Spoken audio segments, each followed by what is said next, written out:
sobre o assunto: o que acontece a um povo que não busca e nem teme a Deus? O que acontece com o povo que não busca e nem teme a Deus? É sabido que o Deus verdadeiro, que o Deus da Bíblia é monoteísta. Só existe um Deus. A Bíblia só proclama um Deus. A Bíblia só proclama um meio de salvação. E Jesus deixou isso bem claro lá em João: eu sou o caminho, a verdade e a vida, ninguém vem ao Pai a não ser por mim.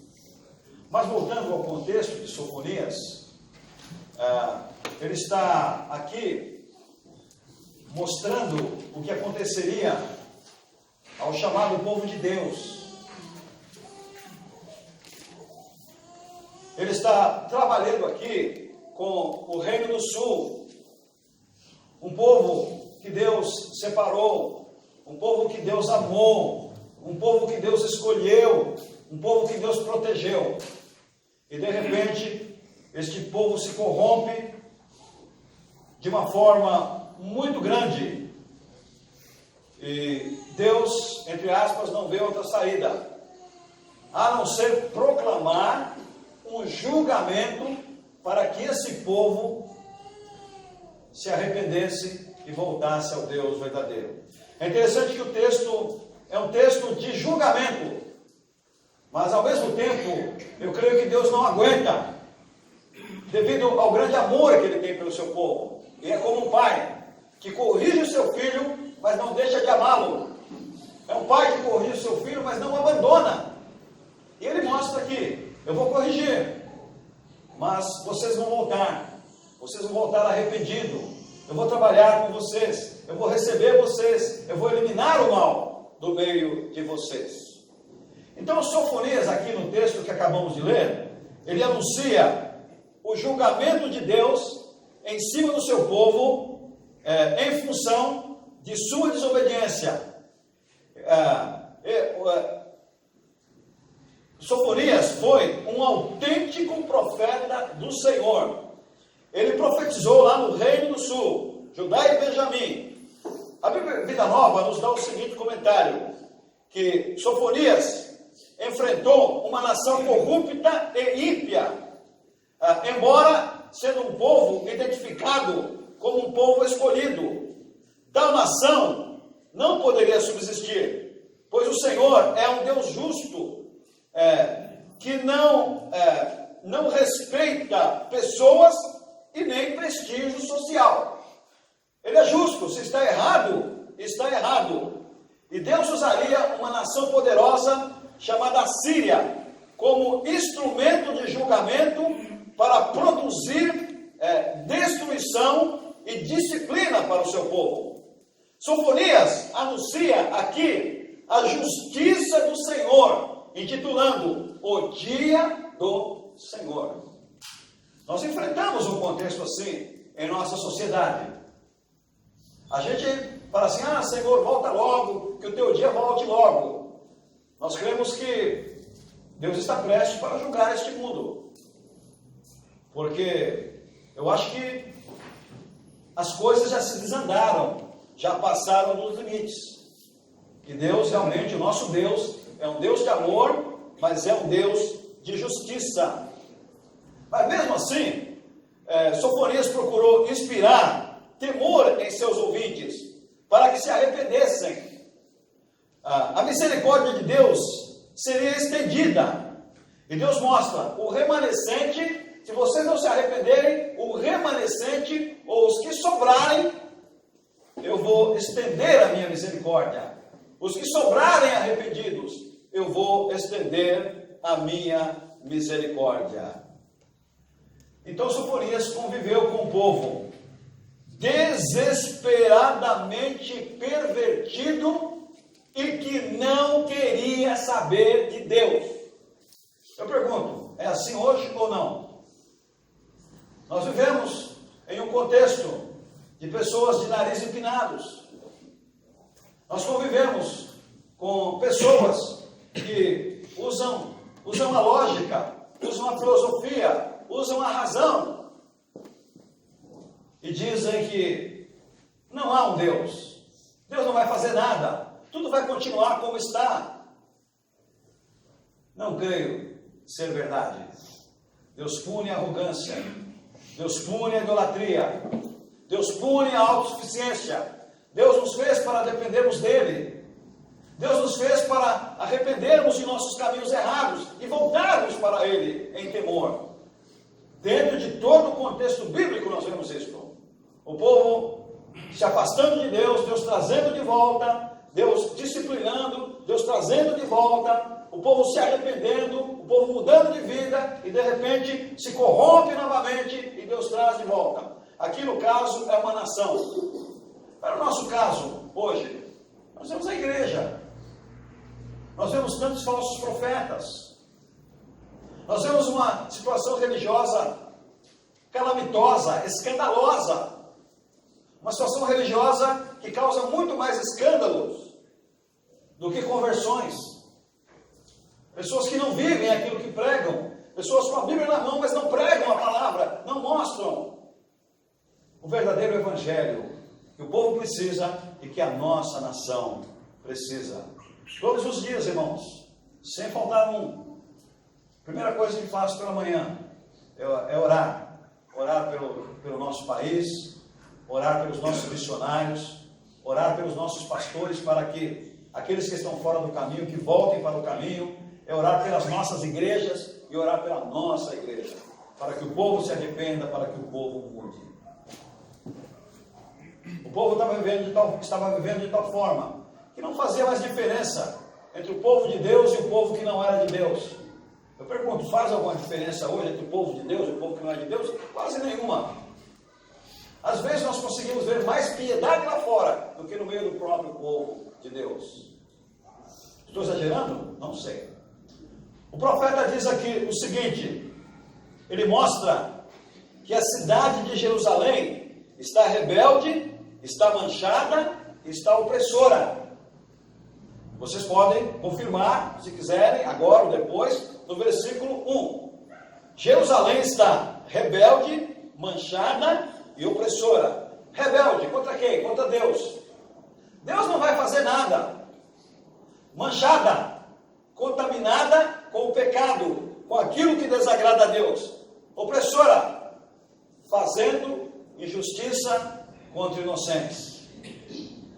Vamos continuar.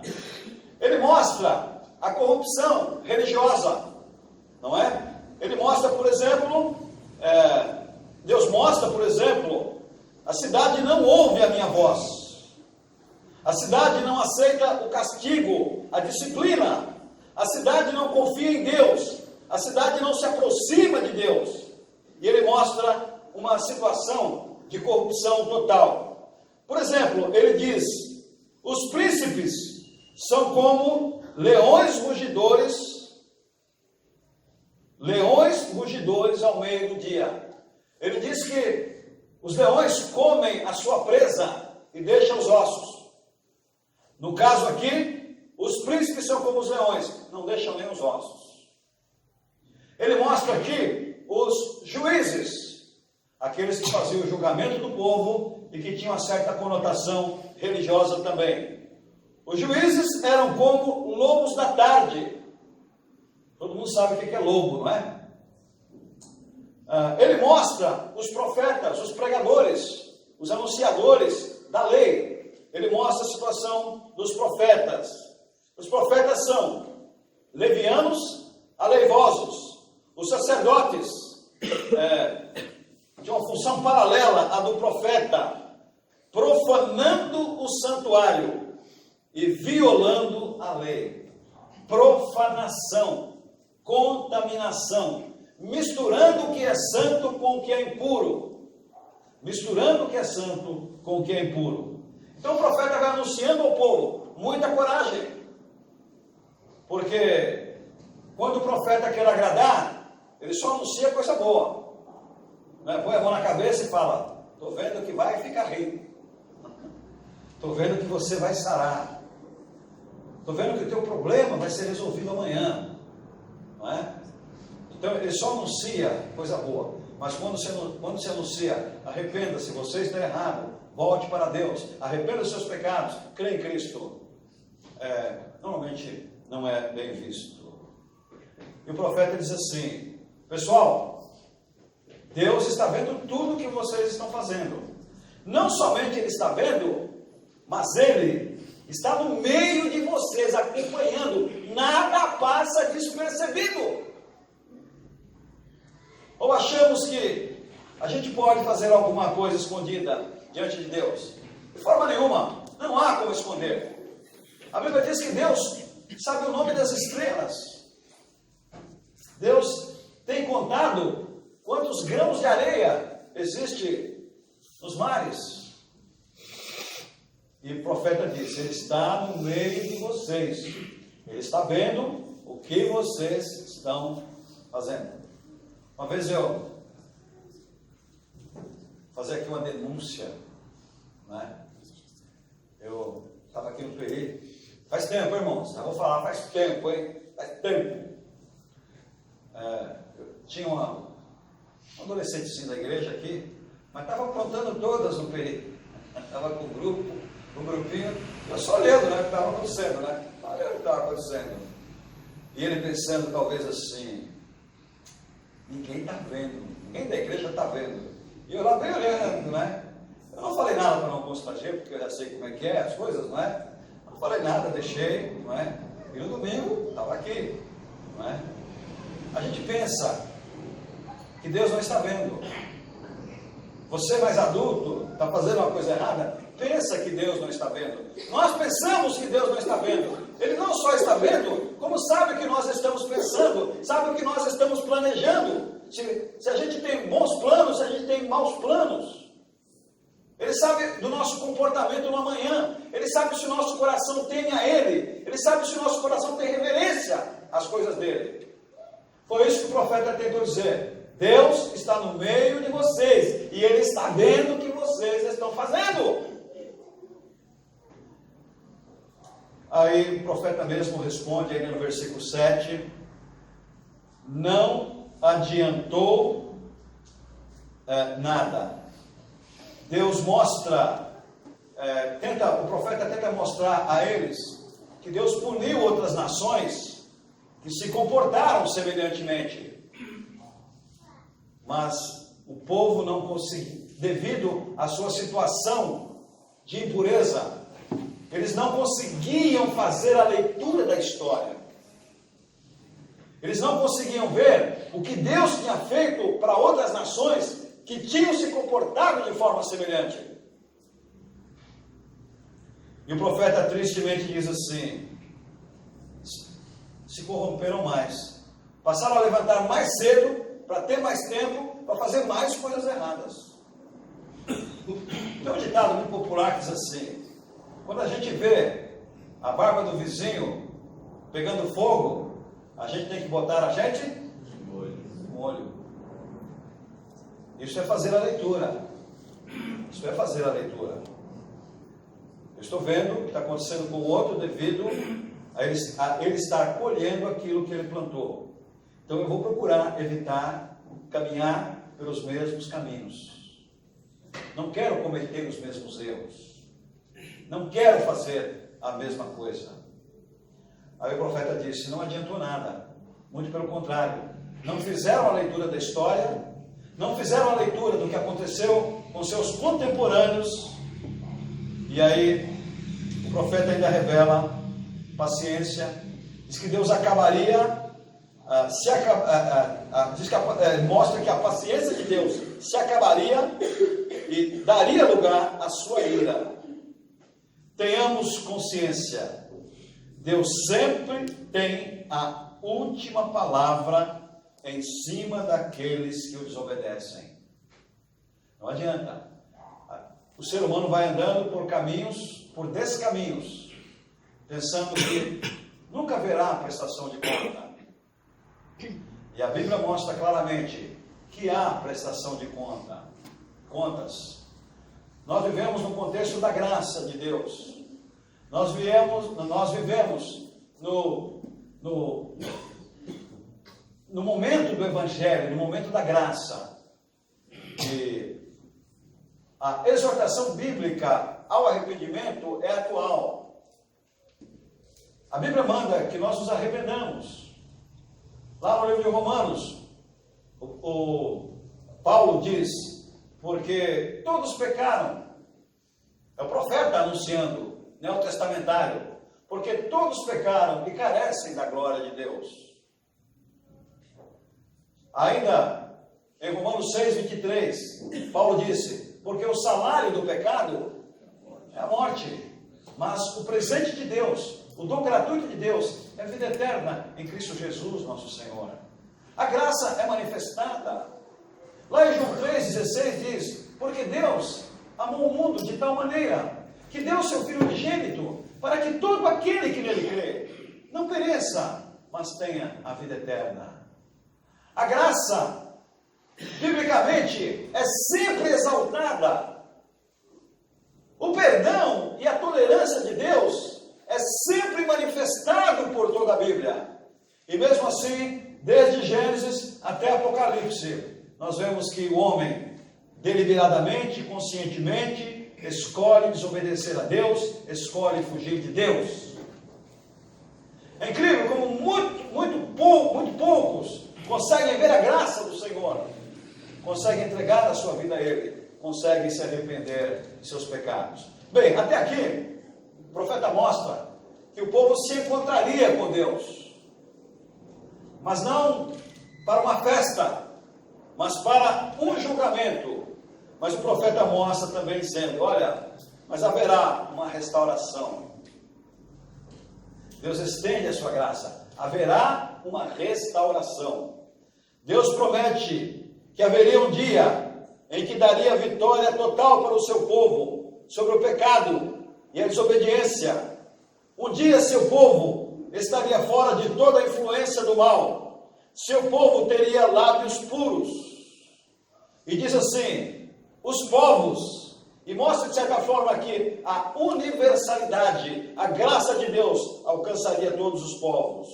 Ele mostra que todos invocariam o seu nome, está aí no versículo 9.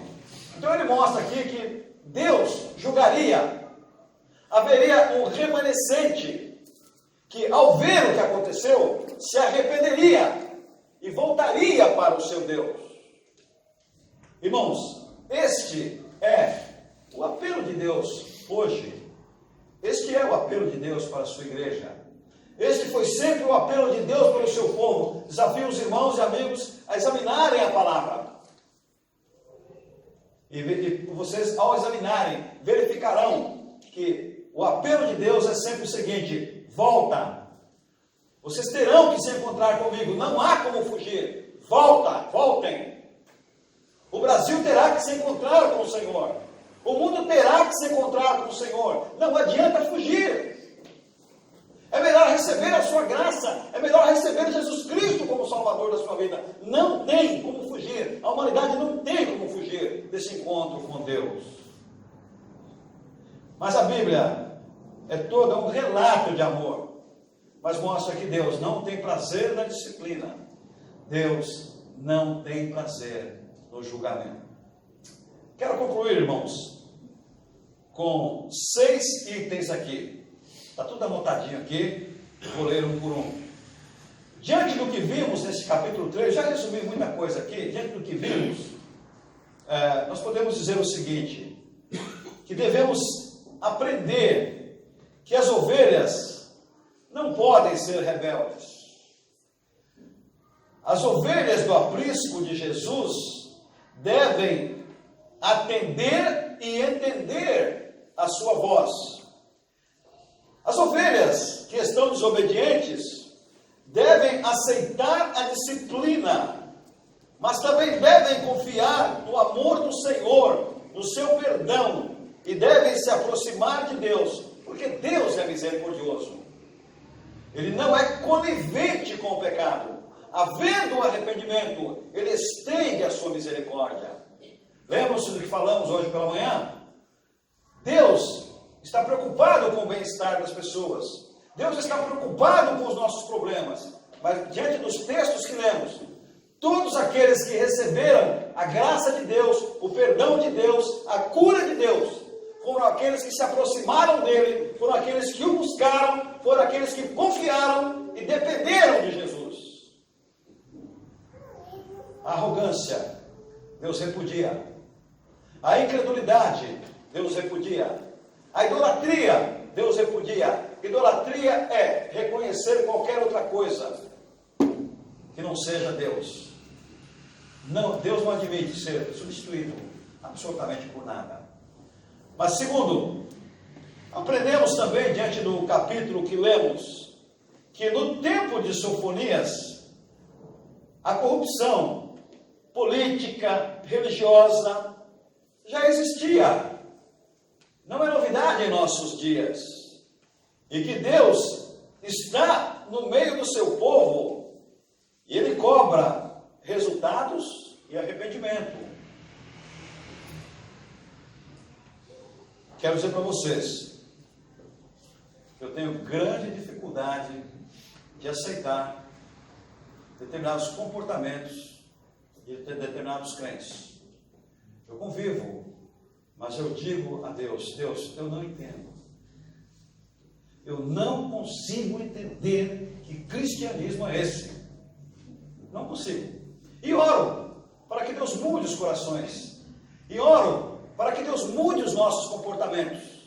E oro para que haja um despertamento no meio do povo de Deus, uma consciência de que não é somente ouvir, é praticar. Não é somente ouvir, é amar a Deus. Não é somente ouvir, é dar a vida.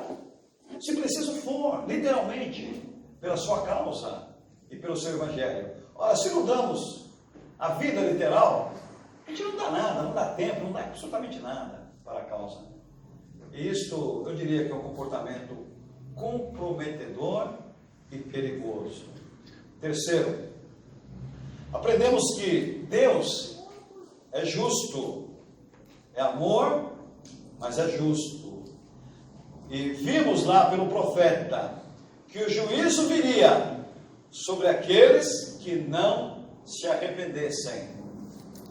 O juízo viria sobre aqueles que não se arrependessem. Mas vimos também, aprendemos também, que Deus não se afasta do seu povo. Deus não se afasta do seu povo. Às vezes, em nossas lutas e dificuldades, pensamos que Deus está tão longe.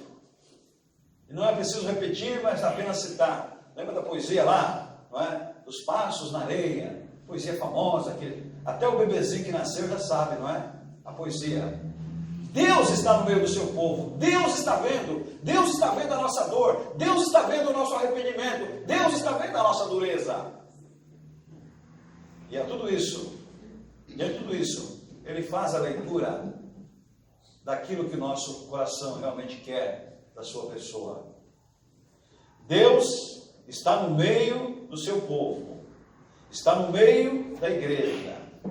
Cada servo estará livre de toda a influência do mal, se correr para o Senhor.